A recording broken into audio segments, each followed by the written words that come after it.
Good morning students.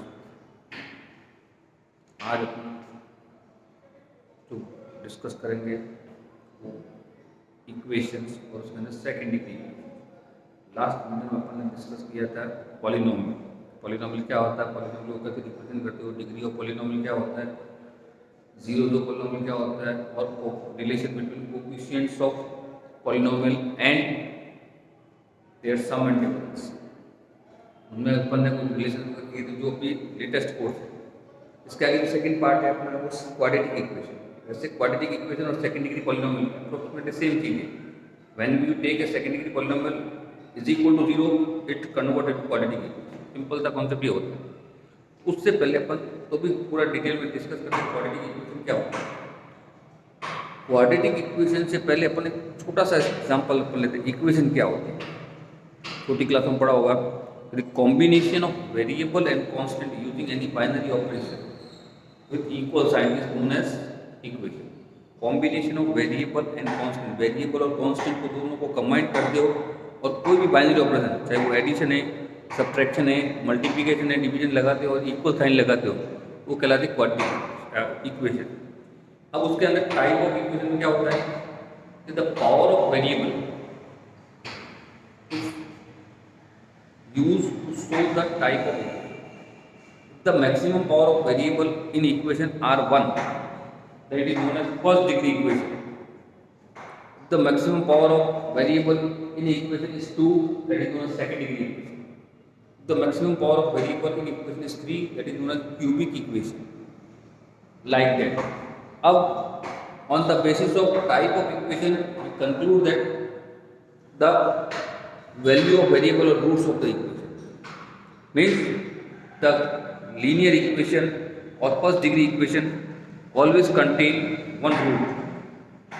Second degree equation or quadratic equation always contain two roots. Cubic equation always contain three roots. Like today we have to discuss second degree और quadratic equation. Quadratic equation क्या होती है, उसको कैसे represent करते हो, उसके general form क्या होती है, उसको सॉल्व कैसे करते हो, सॉल्व करने के बाद में रूट्स की वैल्यू कैसे आती है, ये सब चीज़ें आज अपन डिस्कस करेंगे। एक छोटा सा कॉन्सेप्ट होगा वीडियो में, ध्यान से सी प्रॉपरली, उसको अच्छी तरह से देखो, उसके बाद बुक के क्वेश्चंस करो। Maximum questions can be solve. सबसे पहला कॉन्सेप्ट होता है how to represent second degree. अगर अपन जनरल फॉर्म में बात करते हैं, सेकंड डिग्री इक्वेशन जो रिप्रेजेंट करने का प्रोसेस होता है ये होता है ax square plus 2hxy plus by square plus 2gx plus 2fy plus c equal to 0। This is the general equation of second degree containing two variable. दो variable के अंदर सेकंड डिग्री इक्वेशन है। इसके अंदर एक वेरिएबल है x, दूसरा y। अब अपने को तो यहाँ पे 10th क्लास में केवल करना equation second degree equation containing one variable, तो इसमें एक वेरिएबल को जीरो कर दो। जैसे मान लो मैं y को जीरो करता हूँ तो फिर जाएगी x square plus 2gx plus c equal to 0। इसको अपन जनरल में लिख सकते हैं ax square plus bx plus c equal to 0। This is known as the general equation of second degree containing one variable. एक वेरिएबल के अंदर जो second degree equation general form होती है ax square plus bx plus c। अब ये equation को सॉल्व करोगे तो two value of x will contain two roots, दो रूट्स को रिप्रेजेंट करते हैं। रूट को अपन एक्स कह सकते हैं, अपने कहते हैं बीटा है। ये तो गया representation of second degree equation. अब इसके बाद का सॉल्यूशन ऑफ सेकंड डिग्री,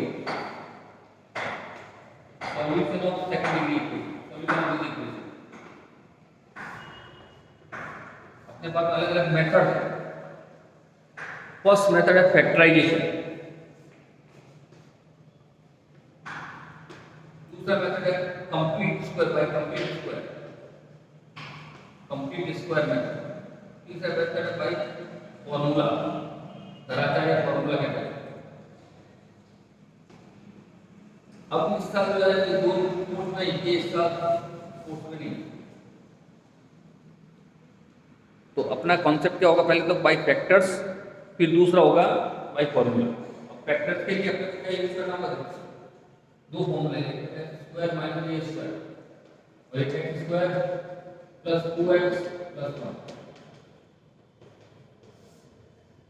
दो फॉर्मूले के लिए इसका ब्रैकेट का ए स्क्वायर माइनस बी स्क्वायर, ए प्लस बी और ए माइनस बी, और दूसरा जो मेथड होगा स्प्लिटिंग मिडल टर्म को स्प्लिट करके दो पार्ट बन रहा है x square plus 2x plus 1 है, इसके मैंने ब्रैकेट करने हैं x square plus x plus 1, फॉर्मूले हो जाएगा x प्लस 1 प्लस 1 फॉर्मूला लिया x प्लस 1, ये हो जाएगा x plus 1 into x। In general factors के अंदर जब आप दो मेथड यूज होंगे, एक होगा difference of square of two numbers a square minus b square, a minus b और a प्लस b, और दूसरा होगा splitting middle term a square plus 2ab plus b square. तो जो 2ab है उसको अपन दो पार्ट में स्प्लिट करेंगे, उन दोनों पार्ट का प्रोडक्ट फर्स्ट और थर्ड के प्रोडक्ट के इक्वल होना चाहिए, उन दोनों पार्ट का सम या डिफरेंस मिडल टर्म के इक्वल होना चाहिए। ये अब इसके अपन कुछ एग्जांपल्स देखते हैं पहले, जैसे फॉर एग्जांपल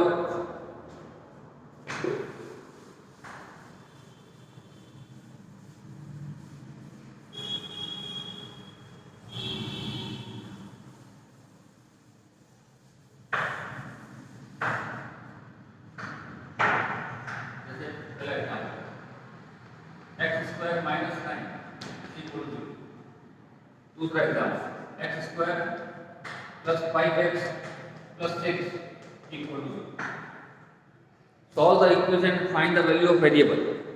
अब इसको क्या करेंगे अपन, x का whole square minus 3 whole square equal to 0, a square minus b square, a plus b और a माइनस b। अब इसको एक को 0 करो, x is equal to minus 3 और x minus b is equal to 0, x is equal to, then you can obtain x is equal to 3x minus 3 r दूसरा x square plus 5x plus 6, middle term को split करो,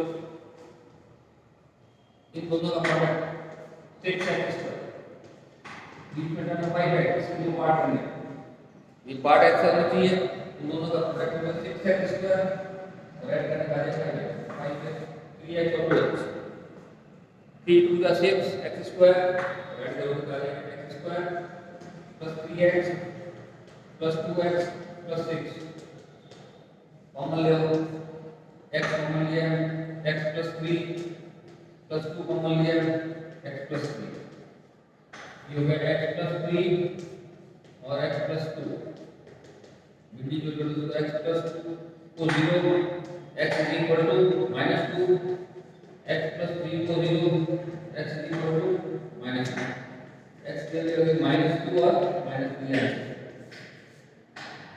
ये first method है factorisation. Factorisation में दो method use होते हैं, एक तो difference of square of two numbers और दूसरा यूज होता है स्प्लिटिंग मिडल टर्म। जैसे मैं एक एग्जांपल देता हूं, first x square minus 1/9, second x square minus x minus x, third x square plus 3x plus 2। इनको क्वेश्चनों को इसी मेथड से करो सॉल्व, अपना वैल्यू आ जाएगी x।